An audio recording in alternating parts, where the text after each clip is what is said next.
ఇక సర్కార్ హాస్టల్ అంటే సర్కార్ హాస్టల్లే పోండ్రి. ఎన్నిసార్లు చెప్పినా ఎన్ని దినాలకించి ఎన్ని ఆర్తలు రాసినా కూడా గవర్నమెంట్ హాస్టల్ల తీరైతే మారతలేదుల్లా. కాకతీయ యూనివర్సిటీ హాస్టల్స్ అయితే మరీ అధ్వానంగా తయారైందుల్లా. మస్తు ఘోరంగా ఉన్నాయి పోండ్రి.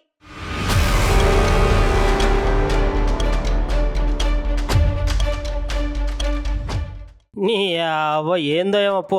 ఈ తెలంగాణలో ఉన్న సర్కార్ హాస్టళ్ల సంగతి ఒక్కటి ఉంటే ఒకటి చక్కగా ఉండనే ఉండదు. ఇట్లాంటి హాస్టల్లో ఉండే బాలికలందరూ వసతులు లేక మస్తు కష్టాలు పడుతున్నారనే చెప్పాలి ఈ హాస్టళ్ల వల్ల. ఈ ముచ్చట్లో భాగంగానే హన్మకొండ జిల్లాలో కాకతీయ యూనివర్సిటీ పోతన బాలికల హాస్టల్లో అర్ధరాత్రి స్లాబ్ కుప్పగూలిపోయి కింద పడ్డది.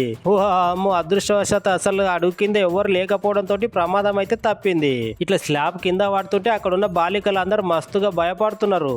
ఏ క్షణంలో ఏమైతుందో ఏమో అని. అయినా సార్లు బాలికలు చదువుకున్న హాస్టల్లో వసతులని మంచిగా ఉండాలి కదా. గిట్లా కూలిపోయిన గదులు, విరిగిపోయిన స్లాబ్లు, అన్నం చక్కగా పెట్టకపోవుడు, అన్ని గిట్లాంటి సమస్యలతో ఎప్పటికీ సతమతం అవుతున్నారు పిల్లగారులందరూ. సర్కార్ మనసు పెట్టి తలుచుకుంటే ఎంతసేపు సార్లు వాటి సమస్యలను పరిష్కారం చేయనికే అని అంటున్నారు ఇది చూసిన వాళ్ళు.